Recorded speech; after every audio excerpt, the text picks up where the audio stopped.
Uma realização da Turma de Direito do 6º período da Univassouras Campus Maricá. Olá pessoal, tudo bem? Meu nome é Isabel Oliveira. Meu nome é Guilherme Souza. E a gente está aqui para iniciar o nosso podcast Direito Pode. Isso.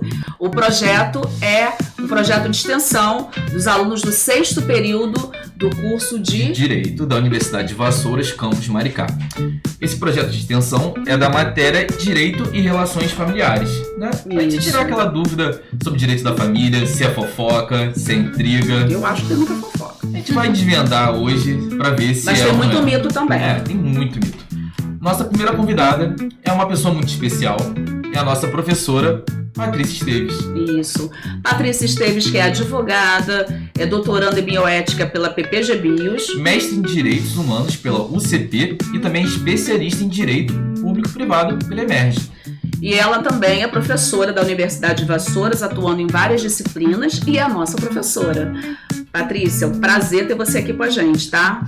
Oi, gente, obrigada pelo convite, né? Obrigada por vocês terem aderido a essa ideia doida de fazer um projeto, porque, na verdade, a extensão universitária tem como objetivo levar o conhecimento que a gente adquire dentro dos muros da faculdade para a sociedade.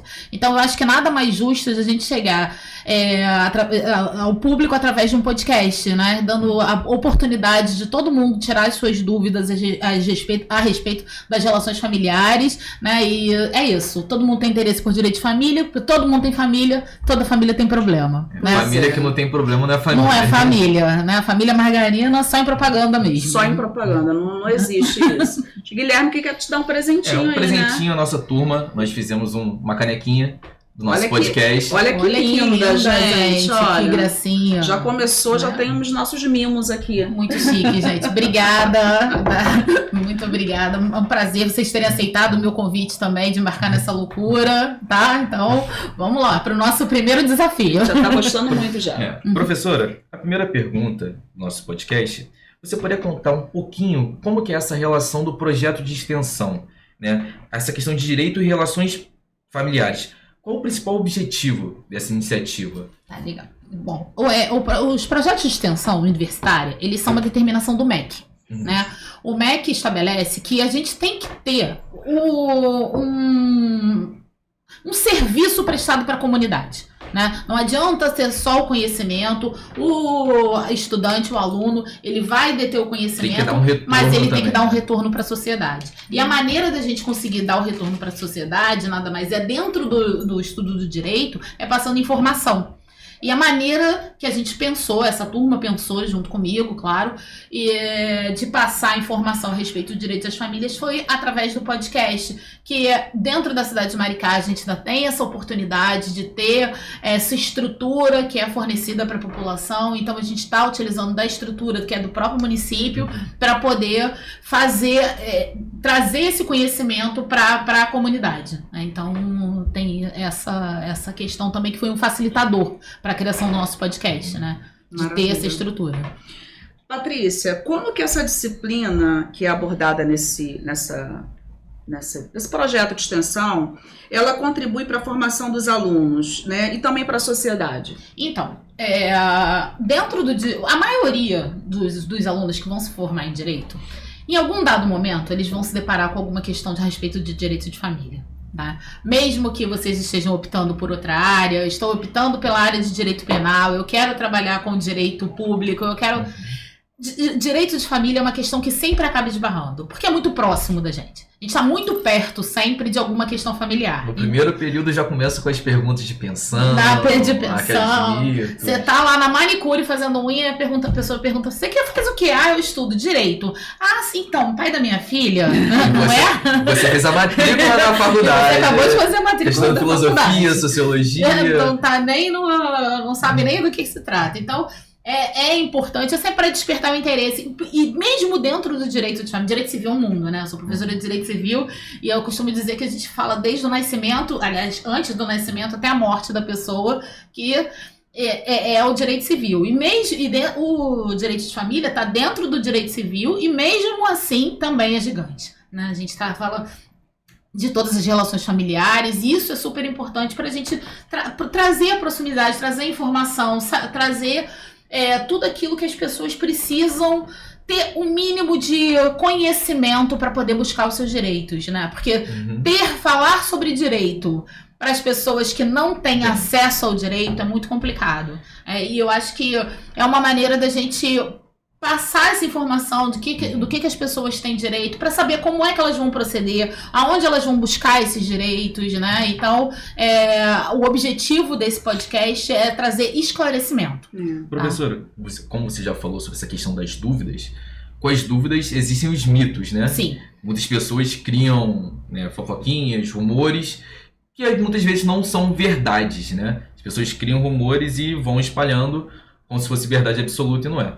Como é que a senhora pensa que o projeto vai desmistificar, né? Assim, vai tentar resolver alguns mitos, tirar algumas ideias que as pessoas têm sobre o direito à família?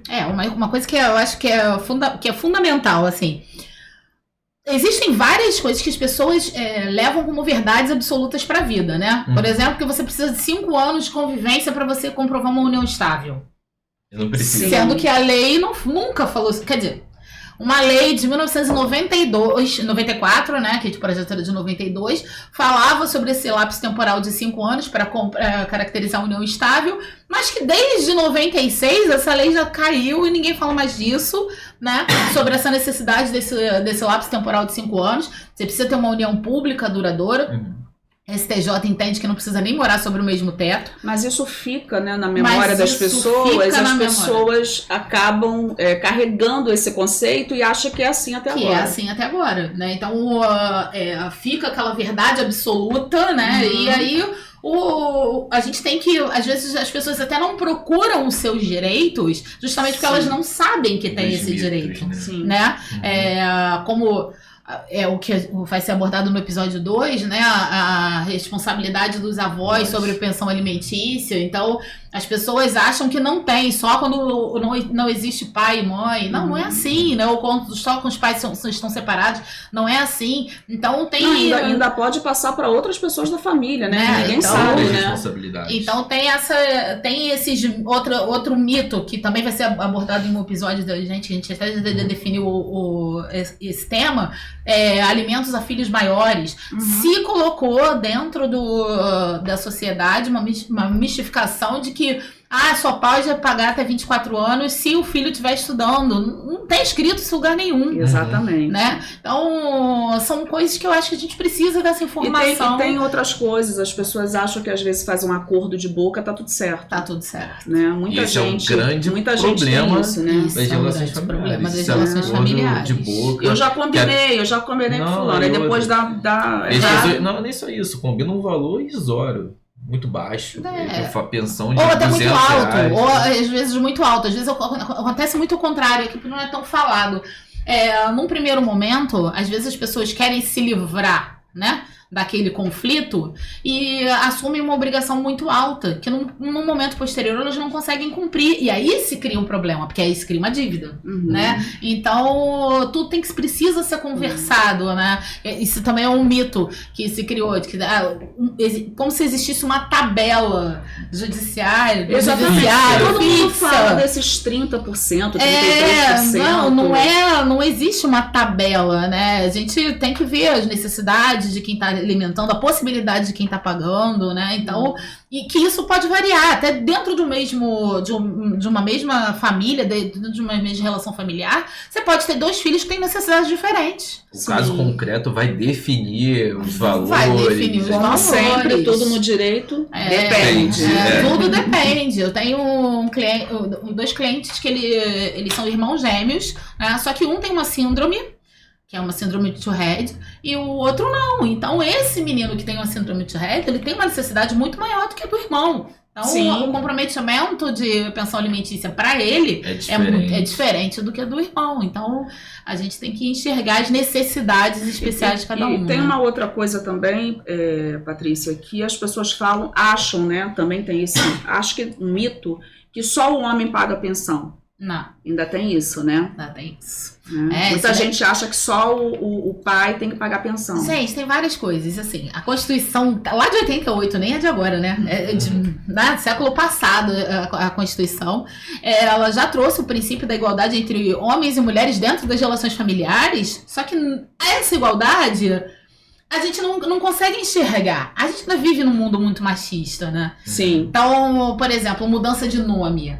Você vê até hoje as mulheres colocando o sobrenome do marido, mas você não vê homem nenhum colocando o sobrenome da mulher, né? Eu só vi um. Você viu? Vi um recentemente. Provavelmente. Ele tá separado e falou que não vai tirar. Provavelmente ele colocou porque ele gostou do sobrenome. Esse sobrenome deveria trazer algum tipo de benefício pra ele, né? Então, mas é isso, a gente ainda tem essas questões, e mais ainda dentro de questão alimentícia, né? Então, aí você vê que dificilmente um homem vai ao judiciário e é visto com bons olhos esse pagamento de pensão alimentícia para o homem, né? Porque até o próprio judiciário é machista nesse sentido. Sim. Né? De enxergar assim, poxa, por que um homem está pedindo? Por que ele não vai trabalhar? Né? Por que ele tá pedindo a pensão, né? Então tem toda essa questão, sim, essa igualdade está muito ainda distante no papel, mas não está ainda na realidade. Tá. Patrícia, quais os principais desafios que você vê assim para os advogados nessa área de direito de família e se tem tido alguma evolução nesse período aí? Gente, assim, o maior desafio para o advogado familiarista, eu acho que é se manter um pouco distante. Porque, na verdade, os casos pegam bastante. Não é a advocacia criminal que é a mais triste da gente trabalhar. Né? É a advocacia familiarista. Porque a gente vê pessoas que deveriam estar cuidando umas das outras, que estão brigando bobagem. Não, brigando, maltratando, né? Criando problemas nas relações familiares que você nem acredita que aquilo ali fosse possível. Sim. Né? Utilizando criança como massa de manobra. Você vê a mazela mesmo da sociedade dentro do direito de família. Isso é muito triste. Então você se manter são dentro desse tipo de relação, eu acho que é o maior desafio. Né? Eu acho assim, eu também sou professora e eu vi muitos casos assim, penosos dentro da escola, né? De pais e mães usando crianças quando se separa, né? Inclusive de maus tratos com as crianças, justamente por conta do companheiro, por conta da companheira, de maltratar, né? E pressionando para que a pessoa voltasse. Então, assim, quem deveria estar cuidando, né, da criança não cuida, né? Onde você deveria estar num ambiente seguro. Um ambiente totalmente hostil para a criança, no seu desenvolvimento. Na verdade, assim, quando tem essas histórias, eu acho assim, separação, pensão alimentícia, quem mais sofre é a criança, né? Os filhos que acabam sofrendo e os pais não sabem nem as consequências que isso vai causar na vida futura dessas pessoas, né? Infelizmente é isso. A criança que é o que deveria ser mais protegido, né? Até principiologicamente, né? Existe o princípio da supremacia do interesse da criança, mas infelizmente ela é utilizada como massa de manobra, tanto pela mãe quanto pelo pai, né? O ônus, na verdade, a maioria das vezes acaba caindo nas mães, não nos pais, porque via de regra, eu não estou falando que é sempre, mas via de regra os pais vão embora e deixam os filhos com as mães, né? E acham que quando ele estava junto com a mãe, ele sabia que todo o dinheiro que ele ganhava ia em função da criança.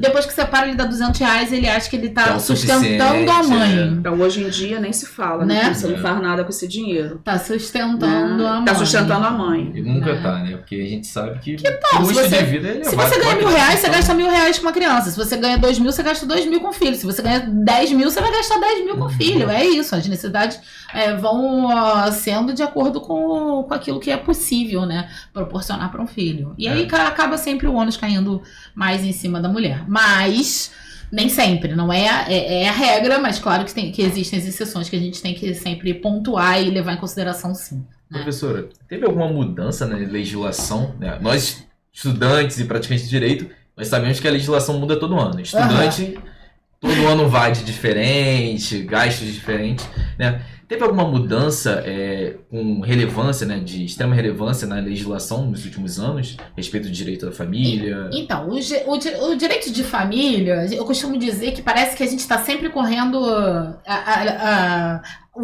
A jurisprudência está correndo na frente e o legislador está correndo atrás, né? Porque não é dizer que o direito de família... que as famílias sempre mudaram, né? Sempre mudaram. Só que hoje em dia, tudo muda numa velocidade muito rápida. Muito diferente. Um mês é muito tempo. É muito tempo, né? Então, se a gente pensar nas famílias da década de 70, que foi a data que foi feito o projeto de lei do Código Civil atual, né, para a família de 2025, é uma família completamente diferente. Então, a legislação ela não consegue acompanhar. Então, as grandes mudanças que existem dentro do direito de família atualmente, elas vêm da jurisprudência.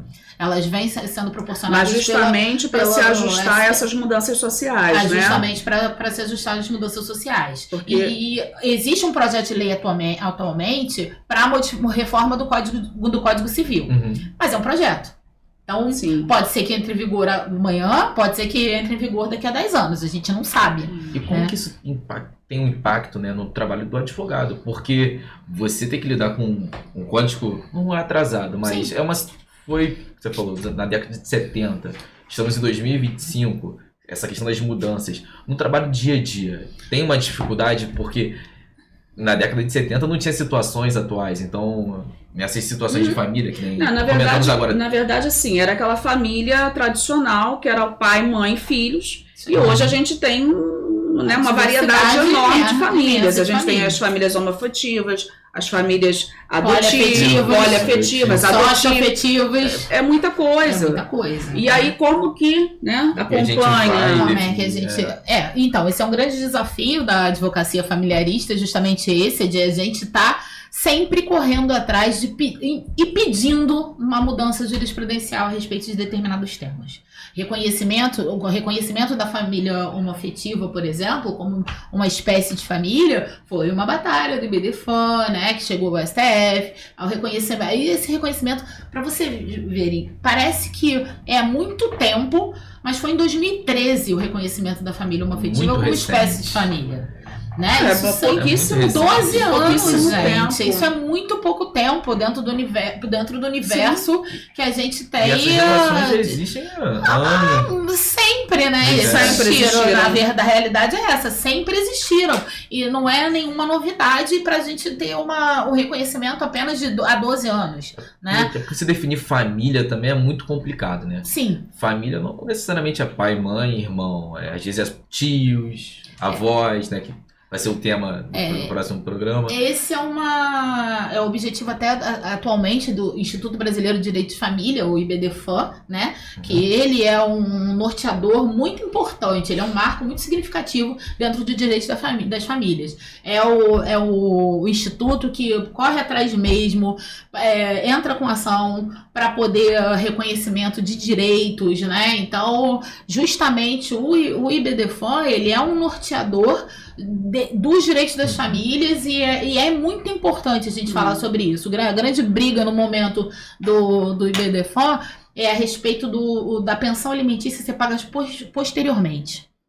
A ex-desembargadora, né, atual advogada Maria Berenice Dias, ela acha que o pagamento da pensão alimentícia ele deve ser anterior, porque ninguém se alimenta depois não pode ser depois de você ter passado um mês que você vai receber o valor dos alimentos. Você deveria receber no início do mês para você viver durante aquele mês, né? Então, na verdade, paga-se depois. Paga-se depois. É como se fosse salário, né? É como se fosse salário. No final. A gente recebe pagamento depois. do cartão de crédito. Pagamento de cartão de crédito. Então, na verdade, ela quer... uma das pretensões atual de mudança aí dela é que se pague anteriormente e não posteriormente. Vai conseguir? Não sei. Mas é isso que a gente tem que tentar, né?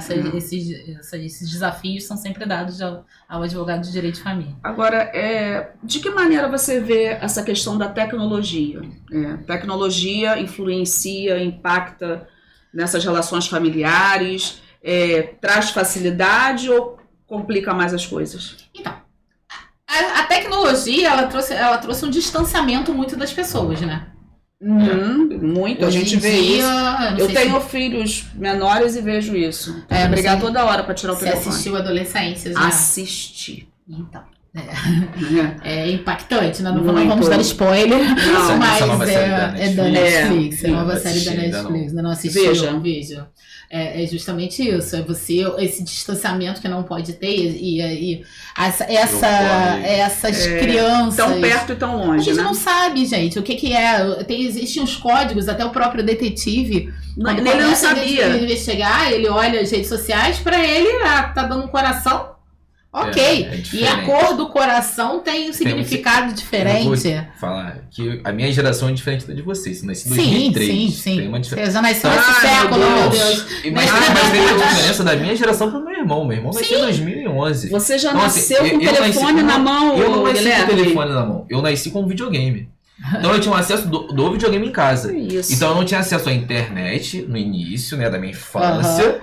Com os meus 10 anos, acesso ao Orkut, depois ao Facebook, joguinhos online.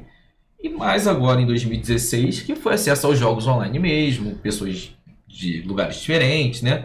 Aquele acesso globalizado, tipo, você conhecer amigos fora do país, pessoas em São Paulo e tal.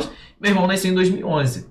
Então assim, quando eu fiz 7 anos, eu tinha um videogame na minha casa onde eu jogava sozinho. O meu isolamento era dentro da minha casa, sem contato com pessoas no exterior, assim, pessoas de fora de casa. Meu irmão, com 7 anos, ele tem contato com o amiguinho dele que foi morar no Amazonas. É uma situação totalmente diferente. A conectividade que ele vai ter com pessoas estranhas, né, ele não vai estar mais isolado jogando joguinho que nem eu estava, sozinho dentro de casa. Ele está isolado, jogando o joguinho dele, com desconhecidos ou com conhecidos. O problema não é só a conexão, né? A conexão de você estar com pessoas de outros países e outros estados. O problema é o que está sendo dito ali. Para onde que está direcionando uma pessoa, por exemplo, uma criança de 11 anos, como eu tenho? Está direcionando para onde? Qual é a informação que ela está tendo? Qual é a relação da criança, né, em certos assuntos e o acesso que ela vai ter também. E é aquilo. Tá em casa, tá jogando, tá tudo bem. Tá. Né? E aí fica a questão também, a criança tem privacidade, a criança não tem privacidade, você pode olhar o celular da criança, você não pode olhar o celular da criança. O que chega a ser invasivo, o que não é invasão, né? Então, todas essas questões, a gente tem que estar revendo muito todos os conceitos a respeito de criação. Mas gente, é isso. Você acha que isso impactou mais de forma negativa, essa questão da tecnologia? Eu acho que toda tecnologia, se ela for bem usada, ela impacta de forma positiva. Hoje em dia, eles têm acesso a uma informação de uma maneira muito mais rápida do que a gente, na minha geração, não existia, né? Sim. Eu fico brincando com vocês, porque na minha época, para fazer pesquisa de jurisprudência, eu tinha que ir no tribunal, na biblioteca do tribunal, pegar... Você sabe que é biblioteca hoje, né? Hoje, Google, Juiz Brasil... É biblioteca no máximo virtual, baixa ali um livro e pronto, tá vendo em casa, né? Então, claro que sempre facilita, mas aí dificulta essa questão da comunicação. Tem gente que não fala, né? Tem as famílias que não conversam. A gente chega no restaurante às vezes, as famílias, cada um tá no seu celular. Parece que as pessoas não estão conversando, né? Mas eu queria te fazer essa pergunta na questão processual. Então, como que é a tecnologia? Porque hoje em dia tem provas de tudo, então... Comprovante do Pix, ó, é isso aqui que a gente comentou agora, o acordo verbal, né? Ó, vou te pagar 400. Pessoa da minha geração viu recentemente no Twitter. O rapaz pagava R$500 de pensão por mês. A mãe pediu pra comprar uma fralda. Ele foi lá e pagou 420. E postou no Twitter como se fosse ter uma... No Twitter não, no X. Descontou R$80 de fralda? Ele descontou R$80 e postou achando que todo mundo ia defender ele, porque o acordo é R$500 e eu tô... Aqui, ó, 420. Eu gastei R$80 com ela. E com ela não, com a filha dele. Mas eu digo assim, meu Deus. As tecnologias hoje ajudam e também atrapalham. Se ele fosse meu cliente, atrapalharia muito. Como que ele posta um comprovante desse e postando na rede social?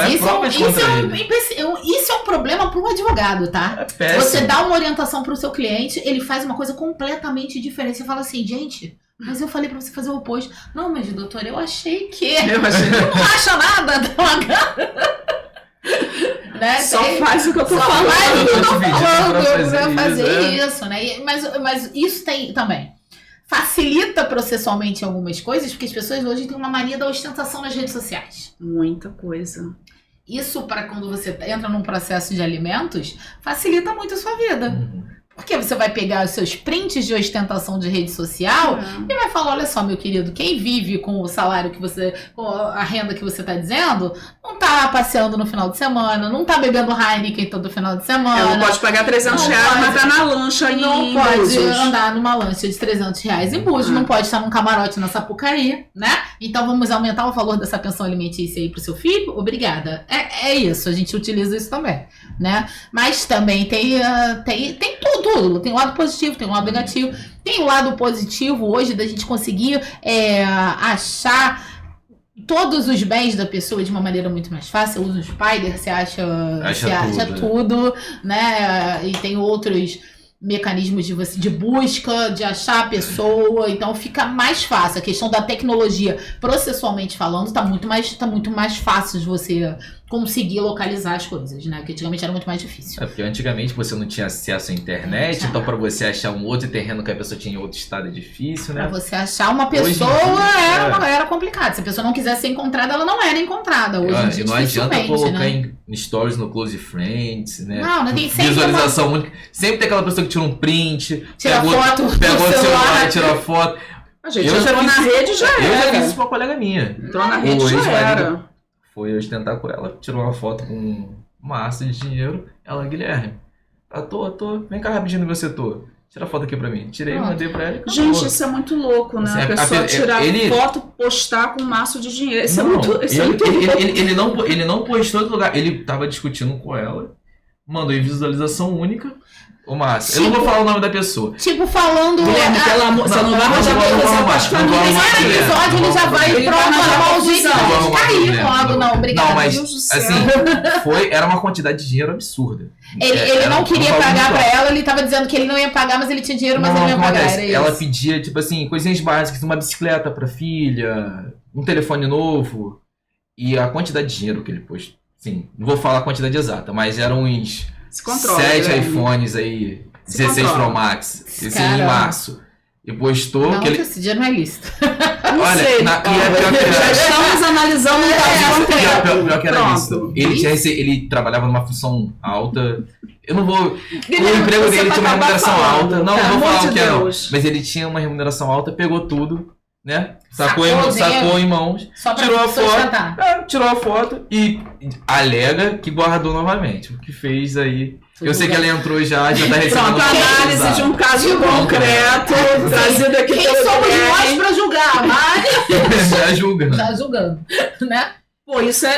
Se a gente tivesse nesse caso, já tava ganho. Já tava ganho. Mas a gente não pode falar isso na advocacia, gente. Que o caso não tá ganho. Não, mesmo porque é aquela história. Às vezes a gente acha que tá ganho, que tem uma sentença que vai ser procedente, e chega na hora o juiz inventa, tira não sei da onde, uma decisão completamente errada. Né? Professora, já falando dessa questão da decisão, né, dos juízes, porque vamos entrar no outro processo, que é a questão da mediação. Que é mais fácil, mais rápido. Como que a senhora acha que a mediação no direito das famílias, como que ela pode ser uma ferramenta mais eficaz que entrar no judiciário efetivamente? Porque nós sabemos que o judiciário demora, às vezes nós achamos, falamos agora, que temos um direito concreto ali, um caso, nós vamos ganhar também, né? das custas, mas nós achamos que temos um direito, um caso ganho. Sim, e o juiz tira uma decisão. Como que uma mediação pode facilitar, né, nessas discussões da família, os interesses? Porque assim, o que acontece em relação à mediação? A mediação, a solução não vem de fora. São as próprias pessoas que estão envolvidas, que elas vão chegar à melhor solução para elas. Né? Então, é sempre melhor. Quando você tem uma decisão que é deles próprios, né?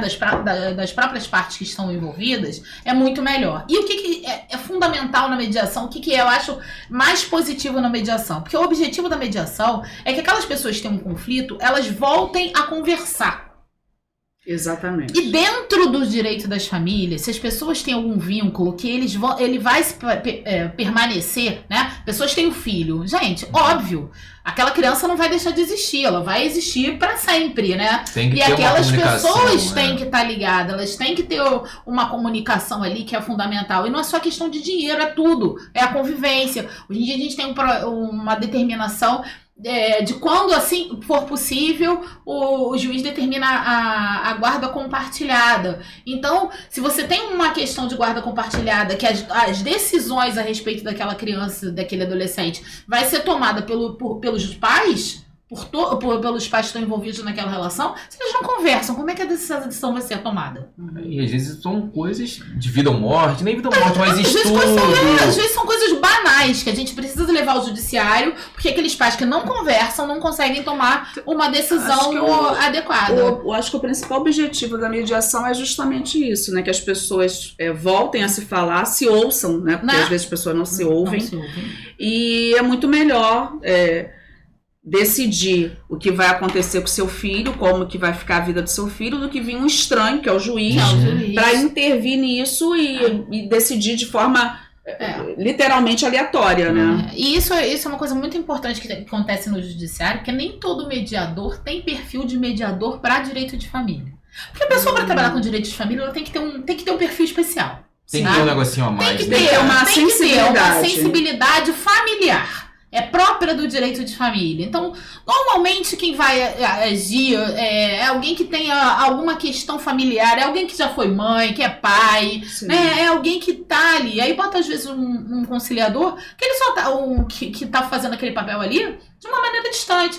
Tem alguma possibilidade de conciliação? Tem alguma mediação? Não tem, então tá bom. Ele vai lá, digita lá o negócio dele e vai embora. E aí a coisa vai justamente pro juiz decidir. Pro juiz decidir, né? Então, quer dizer, o objetivo da mediação, que era as pessoas voltarem a conversar, acabam não prosperando justamente pela falta de tato, né? Eu acho que, de repente, se o TJ tivesse um pouquinho mais de sensibilidade na hora da escolha do mediador familiar, eu acho que as coisas resolveriam de forma melhor. Tem mediadores que são ótimos, né? Você acha que uma mediação particular seria melhor nesse tipo de situação? Em escritório, fazer um contrato, né, ali? Acho que a mediação particular é a pessoa que está dedicada para aquele objeto especificamente, né? Então, aí evita também certas situações. Evita assim. de determinadas situações. Mas existem mediadores do TJ que são ótimos também, né? Eu fui uma vez fazer uma audiência que era pedido de regulamentação de visita de uma avó ao neto, tá? Ela não se entendia com a filha de jeito nenhum e pediu regulamentação de visita do neto. Não era nem uma audiência, não era nem uma mediação, foi uma audiência de conciliação. A conciliadora era tão boa que as duas conseguiram conversar, fizeram uma decisão parcial para ver como ia ser a adaptação durante um determinado período. Depois o juiz converteu aquela adaptação em uma sentença. Ela conseguiu, foi uma conciliação, ela levou que maravilha. Mais de 2 horas. Ela conversou primeiro com a filha, depois conversou com a mãe, depois conversaram as duas juntas.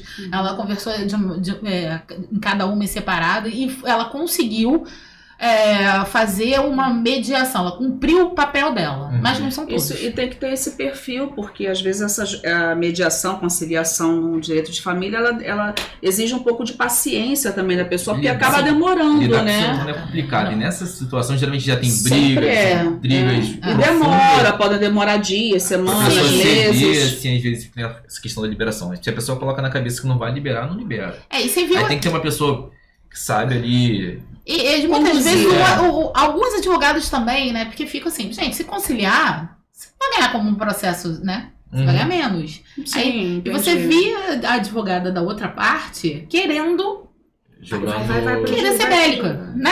Ela tava ali na situação da conciliação, né? Então, porque pra ela não era interessante, né? Então, será que a gente consegue vislumbrar assim, um futuro melhor para esse direito de família, para essa evolução na área dos próximos anos? Então, às vezes eu acho que sim, às vezes eu acho que não.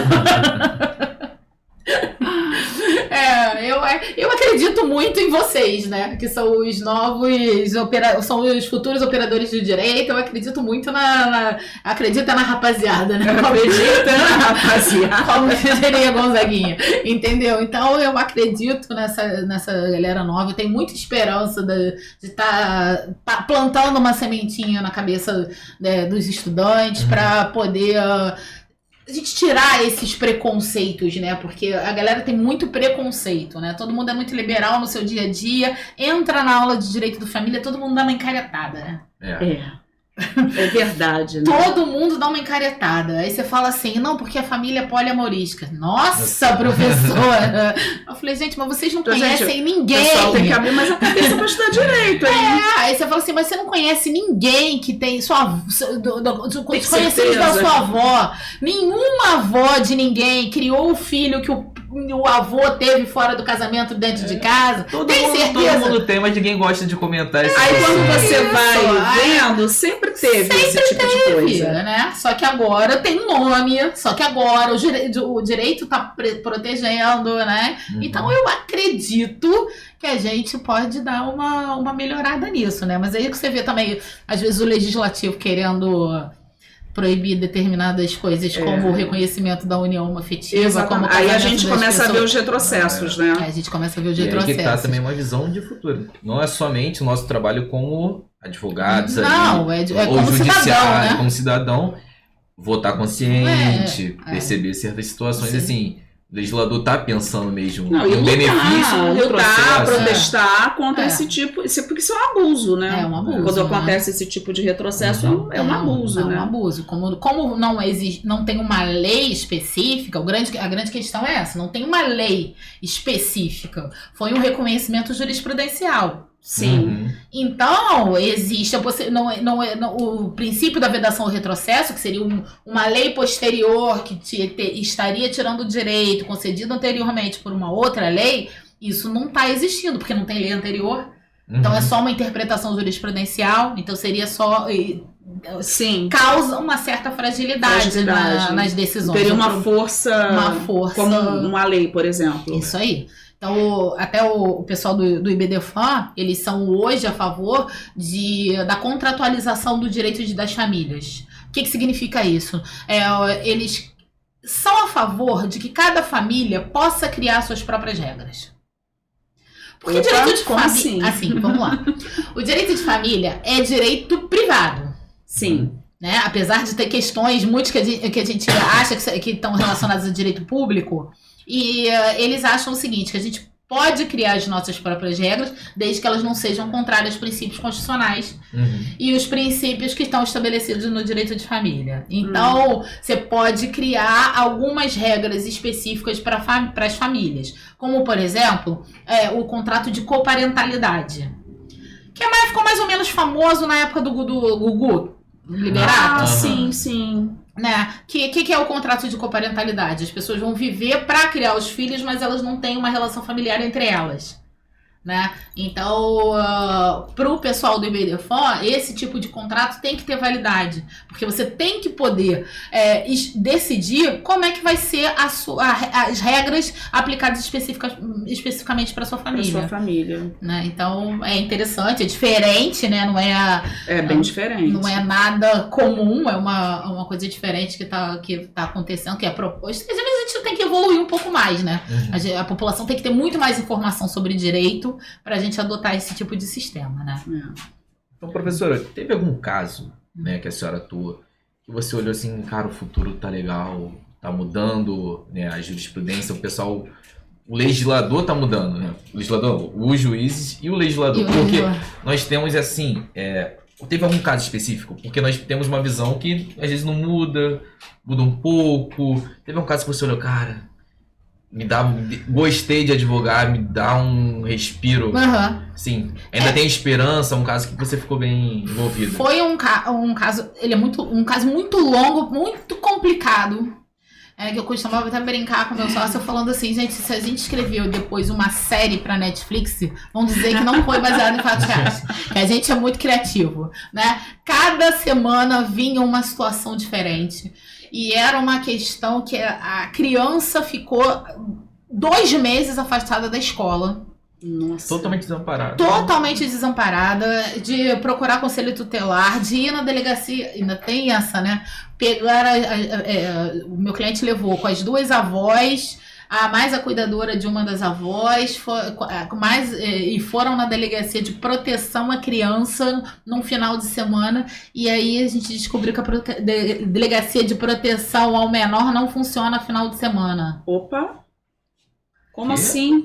Porque os casos só podem acontecer de segunda a sexta. Os problemas são de segunda a sexta. Até segunda tarde. E de proteção, delegacia de proteção. Sexta-feira, depois das 5 delegacia de proteção. De proteção. Nossa. A delegacia do menor infrator funciona. Agora a proteção ao menor. A de proteção ao menor, mandaram voltar na segunda-feira. Tá? Interessante. Essa criança ficou, a escola denunciou ao conselho tutelar, porque a criança não estava aparecendo na escola, e mesmo assim, aí uma juíza disse que não ia analisar. Nossa. Não ia analisar. Sendo família, direito de não família. Ia analisar, não ia fazer reversão da guarda. A pessoa mudou de um bairro para outro, então ela declinou a competência e não analisou urgência. Então a mãe morava com a criança na zona da Leopoldina, então era o fórum da Leopoldina, e aí ela mudou para Barra da Tijuca, então nesse meio tempo ela declinou a competência e não analisou urgência. Né? Então, até chegar no fórum da Barra da Tijuca demorou um tempo, a gente procurou, aí foi bom isso, a gente procurou o plantão judiciário, e no plantão judiciário ele conseguiu reverter provisoriamente a guarda. Então, que você vai para casa pensando no meu trabalho. Graças a Deus, foi... né? Essa criança agora tá com o pai, que é uma exceção, porque via de regra fica com a mãe. Então, a maioria dos juízes já pegam o processo diante disso, fala assim, não tem problema. Mas foi justamente isso, ela mudou da zona do Fórum da Leopoldina para Barra da Tijuca, levou a criança e ficou longe da escola, não levava mais para a escola. E a educação da criança não é prioridade, né? Não, é difícil, né? Bem difícil, né? E o pessoal acha que essa vida de advogado é fácil, Guilherme. Não. Pouco fácil. Não, foi que você também não pode dar certos pitacos, né? Porque você tem que ter aquela profissionalidade com o seu cliente. Às vezes você quer falar alguma coisa que... Depende, Guilherme. Eu acho que dentro do direito de família você tem que falar. Fala muito. Você tem que falar. Você não pode, claro que você não pode ser invasivo. Você não pode tomar decisão pela pessoa. Não, eu falo nesse sentido. Você tomar uma decisão... Você não pode tomar decisão pela pessoa. Mas você tem que falar. Olha, se você fizer isso, vai acontecer isso. Você tá ali pra orientar mesmo. Você tá ali pra orientar. É fundamental. Às vezes tem muita gente que fica, não vou ser tão invasivo. Mas não é o meu perfil. Tem certas situações que temos de ser invasivo. Não é o meu perfil. Não é nem essa questão mesmo que a Patrícia... Não é questão de ser invasivo, mas é questão de orientar. Você tá ali e pra isso, isso, faz né? totalmente o contrário. Sim. Esse cliente, esse especificamente, teve um dia que a ex-esposa pediu pra conversar com ele, a gente aconselhou ele não ir, ele foi. Então, aí deu ruim. Quando não escuta... Aí com certeza deu ruim. Agora, Patrícia... Tem algum conselho que você possa dar para os estudantes, para a gente mesmo, alguém que queira seguir, estar nessa área de direito de família, alguma coisa que a gente deva saber, além do... Gente, primeiro, acho que tem que ter essa sensibilidade para estar encarando essas coisas. Eu acho, enfim, pelo que eu percebi aqui. Tem que ter um perfil específico para ser um advogado familiarista. Muita gente faz porque foi o cliente que apareceu, né? Mas isso deve acontecer muito no início de carreira, não? Que a gente se forma e daqui a pouco pega qualquer coisa. Vira clínico geral. Aí vai descobrindo depois, disso aí não... Aí você vai fazendo uma seleção maior, né? Então eu acho que você tem que ver isso, tem que saber se é o seu perfil ou se não é, né? Porque realmente ele é uma área que vai sugar a tua energia. Imagino. Vai sugar a sua energia. Não é um ambiente fácil. Não é um ambiente fácil de lidar, não. Tá? E você tá sempre tendo São temas muito pesados. E você tá sempre tendo que estudar. Tem coisa nova. como eu falei para vocês, a questão da jurisprudência é a atualização do direito de família. Então, você tem sempre que estar se atualizando, tem sempre que estar fazendo pesquisa. Nunca um caso é igual ao outro. Tem sempre uma coisa diferente, tem sempre uma peculiaridade diferente que vocês têm que levar em consideração. Mas é uma área muito prazerosa, porque existe a recompensa, né? Você vê quando a família consegue se recompor, né? As pessoas passam a conversar, uma né? mediação dá certo. Uma mediação dá certo, é muito prazeroso nesse sentido. E há quanto tempo você atua nessa área? Então, me formei em 1996, 97 eu comecei a advogar. Então, são mas quase sempre 30 nessa anos. área. Sempre... Mas você já saiu da... Olha, gente, já perguntou. Você já saiu da faculdade, assim, sabendo o que você queria? Eu sempre quis direito civil. Advogar com direito civil. Né? Você já ficou tentada com penal? Todo mundo fica tentado com penal. Eu gostava muito de direito penal na teoria. Eu fui estagiária na Defensoria Pública durante 1 ano e meio em vara criminal, mas eu sabia que eu não ia conseguir trabalhar com aquilo. Né? E aí eu vou falar até porque que eu me tornei professora de direito civil. Eu na faculdade, nos 2 primeiros anos de faculdade, eu tava no primeiro ano de faculdade, 2 primeiros períodos, né? Tava meio perdida, não estava sabendo o que eu ia fazer da minha vida. No meu 3º período, eu fui aluna de um grande jurista que chama Silvio Capanema de Souza. E quando eu assisti a aula daquele homem, eu virei pra ele, eu falei, eu quero me tornar uma professora de direito civil. Eu quero isso. Eu quero ser você quando eu crescer. Nossa. E eu tive a oportunidade de falar isso pra ele. Que bacana. Né? Ele depois foi meu professor na EMERJ. Quando eu comecei a dar... Ele foi meu professor na faculdade, depois ele foi meu professor na EMERJ. Quando eu comecei a dar aula, eu fui lá na EMERJ e conversei com ele. Eu falei, professor, hoje eu virei professora de direito civil por sua causa. E ele me encantou. Eu me encantei pelo direito civil por causa dele. Sim. Então eu sabia que eu queria aquilo pra minha vida. Né? Então... hoje eu faço o que eu gostaria de fazer. Que maravilha. Isso pra mim é muito bom. Saí da faculdade com essa certeza já. Não, mas eu não tinha certeza de. Não, eu queria ser. Você saiu com a determinação. Eu sabia que eu né? queria ser professora. Eu não sabia que eu queria ser advogada. Tanto que eu fiz a EMERJ, queria fazer concurso pra magistratura, depois eu desisti, mas que eu queria ser professora eu sabia. Né? Você tem certeza? Você está no 6º, tem certeza de quê? Porque daqui a 2 anos, talvez eu termine a faculdade. Tem mais 2 não, eu vou terminar. Mas tem 2 anos ainda de faculdade por aí. Mas a gente dá tempo. A gente eu irei advogar. Porque cara, eu acho que esse podcast vai abrir os horizontes da gente, da turma inteira. No 6º período, e a gente vai se encontrar na nossa área. Vai sim. Tá? Olha, antes de encerrar, temos algumas perguntas, né, que os alunos fizeram aqui no Instagram. Vamos fazer 2 perguntinhas aqui.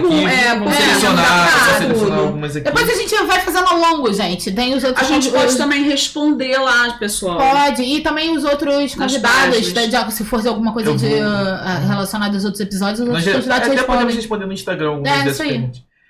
A senhora já comentou, eu vou selecionar o comentário da Luara. Ela falou, você comentou sobre isso, que os avós têm direito à visita aos netos, mesmo contra a vontade dos pais. Você já comentou de um caso. Tem a questão da convivência, né? Porque, na verdade, a obrigatoriedade de relações familiares, obrigatoriedade, eu vou botar sempre entre aspas, né? O vínculo entre pai e mãe. Né? Os outros vínculos são relacionados a questões de afeto que são construídas ao longo da vida. Então, existe a possibilidade, se houver uma alienação parental, não vou dizer que chega a ser uma alienação parental, mas um afastamento, existe a possibilidade dos avós conseguirem sim, tá? Então... Vou fazer umazinha aqui então. Tá. Tenho herdeiros. Posso vender todos os meus bens? Tá viva? Claro. Tem herdeiro nada, você só vai ter herdeiro depois que você morrer. Então, se você tá vivo, é seu. Na herança é aquilo que os mortos deixam para que os vivos se matem, né? Exatamente, né? Porque depois que envolve dinheiro, lascou-se. Lascou-se. Então, tem mais um monte de perguntas, né, Guilherme? A gente vai deixar lá, a gente vai responder lá, né? Sim. A Patrícia também responde. E dizer que foi um prazer estar aqui no Direito Pode. Nosso primeiro episódio, acho que a gente começou assim muito bem, não foi? Gostou? Agradecer a sua presença aqui, especial, professora. Então, que respondeu tudo assim perfeitamente. Maravilha. Matou dúvidas, né? Sanou dúvidas que nós tínhamos. Sanou dúvidas, muita coisa. E eu acho que foi um momento muito bacana aqui. Agradecer também, né, por esse projeto. Acho que a turma toda está feliz do 6º período do curso de Direito da Universidade de Vassouras. Tá todo mundo, a gente vê que está todo mundo empolgado, participando, e todo mundo, né, a turma foi dividida em grupos e todo mundo está cumprindo lá de verdade a sua parte. Para dar certo o projeto. Não, já deu certo, já começamos aqui. Né? Para melhorar, né? Agradecer muito. Eu queria agradecer vocês também por vocês embarcarem mais uma vez nas minhas loucuras, né? A turma do 6º período já fez um outro projeto comigo, isso já foi maravilhoso. E agora a gente pegou mais esse é gigante, né? Então, gigante. Obrigada pelo convite, obrigada pela ajuda de vocês. Um brinde aqui na nossa caneca, ó, gente. Não é qualquer caneca não, tá? É do podcast. Aí, ó, maravilha. Ó, siga a gente lá nas redes sociais, ativa o sininho. Pois é, segue lá. Estamos em compartilha. todas as redes, hein, pessoal? Segue lá, compartilha, que vai ter... a gente só vai tirar a dúvida aqui de direito de família. É isso? Beijão pra vocês. Tchau.